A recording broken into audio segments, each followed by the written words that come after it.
¿Quién fue verdaderamente Judas? Vamos a ver en este libro de este autor que me gusta mucho en cuanto al tema del gnosticismo.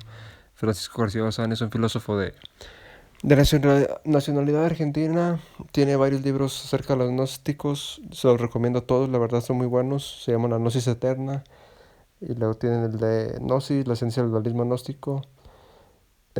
Y otros más. Y en este caso vamos a ver el Evangelio de Judas, que es un evangelio gnóstico. Pero en esta ocasión este papiro se encontró más tarde que los que conocemos, que es la Biblioteca del Nag Hammadi y como el Códice de Berlín, que ahí estaba el Pistis Sofía y otro códice que ahorita no recuerdo el nombre. Pero este se encontró, como repito, en el 2006. Vamos a ver directamente el contenido. Dice, introducción, carácter esotérico del escrito. La conversación secreta de la revelación que Jesús mantuvo con Judas Iscariote durante 8 días, los anteriores 3 días a la celebración de Pascua. Llamamiento de los 12 preliminares de la enseñanza esotérica. Cuando Jesús apareció sobre la tierra, hizo milagros y grandes portentos para salvar a la humanidad. Y puesto que algunos obraban en el camino de la justicia y otros obraban en el de sus transgresiones, fueron llamados los 12 discípulos. Aquí vemos este dicho que dijo Jesús también. Muchos son los llamados, pero pocos los elegidos. Estos son los que hacen la voluntad del Padre, pero los ha elegido porque le pertenecen. Comenzó diciendo palabras a ellos sobre los misterios de lo transmundano y sobre qué sucedería al final.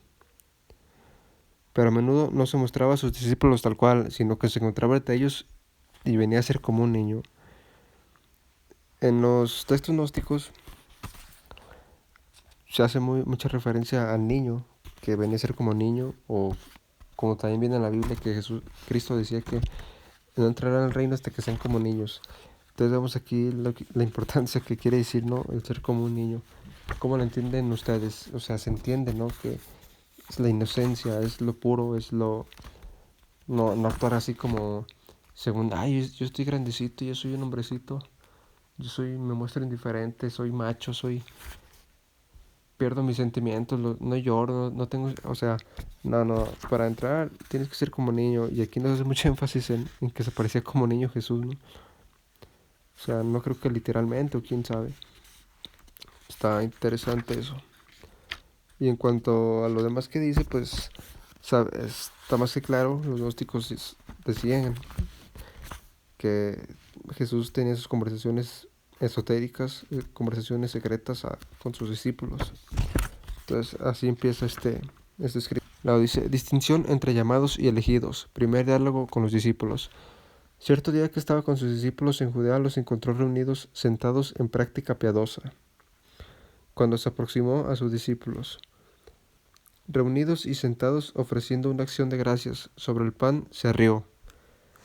Ok, aquí en los textos gnósticos también se muestra un Jesús sonriente, cosa muy diferente al Jesús que se muestra en la Biblia. Y de hecho ahí es muy frecuente encontrar a un Jesús sonriente y un Jesús, pero no, o sea, no una risa como burlona, sino una risa como empática, como de alguien que se ríe por la ignorancia de los arcontes y de las potestades. Aquí lo vamos a ver enseguida. Ok, dice, los discípulos empero le dijeron, Maestro, ¿por qué te ríes de nuestra acción de gracias? Hacemos lo que es correcto. Y él les respondió diciéndoles, de ningún modo me río de vosotros, porque allá no hacéis esto por vuestra propia voluntad, sino que es por medio de esto como vuestro Dios será alabado. Y los discípulos dijeron, Maestro, tú eres... Ahí hay 3 puntos suspensivos porque no se completa ese fragmento. Sabemos que el papiro está muy dañado, entonces así vamos a continuar. O sea, hay partes que están muy dañadas y no es ilegible. Entonces yo voy a comentar cuando haya esos casos. Ok, dice, dijeron, Maestro, tú eres el Hijo de nuestro Dios, es decir, el demiurgo. O sea, ellos se referían al Dios demiurgo, ¿no? del Antiguo Testamento, al que obviamente Cristo decía que no era su Dios, y que es por eso en su ignorancia de Dios celoso y fatuo se sentirá alabado. Entonces Jesús les dijo, ¿cómo me conocéis? Y los discípulos dijeron, él dijo, en verdad os digo, nadie de vuestra generación entre los hombres me conocerá. Y cuando oyeron esto, los apóstoles, sus discípulos, comenzaron a enojarse y a ponerse furiosos y comenzaron a blasfemar contra él en sus corazones. Sin embargo, Jesús vio su falta de entendimiento y les dijo, ¿por qué esta turbación? ¿Os ha enojado el Dios que está dentro de vosotros? Y tres puntos suspensivos. ¿Os ha enojado en vuestras almas? Y aquí hay una nota que dice, el Dios inferior de naturaleza psíquica domina a las almas. Entonces está claro, ¿no? Las influencias planetarias y todo lo hecho por este Dios, los arcontes, el zodiaco y todo lo demás va a influir en el alma, la psique. Entonces aquí muchos hacen énfasis en el alma, en, ay, yo soy alma, el alma se salva. La verdad es que el gnosticismo es muy claro en esto. El alma es parte del demiurgo, así como el cuerpo físico, y va a perecer. El alma es de los psíquicos. El destino no es igual que los materiales, sino que llegan a la ogdeada, pero la ogdeada no es el pleroma, está entre la frontera del pleroma. Los verdaderamente espirituales, los neumáticos, son los que entran al pleroma. Entonces el espíritu es muy diferente al alma, el espíritu tiene un rango superior. El alma es, como por decirlo, otro carro más del espíritu. Pero entonces el espíritu es lo más puro, ¿ok? El alma es del demiurgo y este tiene influencia sobre esta, la psique. Recordemos que psique en griego era alma, ¿no? Ya ahorita el término vino a desambiguar más bien en psicología, como en la psicología de la mente, ¿no? El estudio de la mente, pero el psique pues, abarca el alma, quiere decir más bien alma. Sigo con el Evangelio. Dice, que alguno de vosotros dé fuerza suficiente entre los hombres, manifiesta al hombre perfecto. O sea, al hombre completo o pleromático, que es de los espirituales. Luego sigue. Y se mantenga de pie ante mi rostro. Y todos ellos dijeron, nosotros tenemos la fortaleza, y sus espíritus no osaron ponerse de pie ante él, con excepción de Judas Iscariote. Él fue capaz de ponerse de pie ante él, pero no podía mirarle a los ojos, sino que giró la cara. Le dijo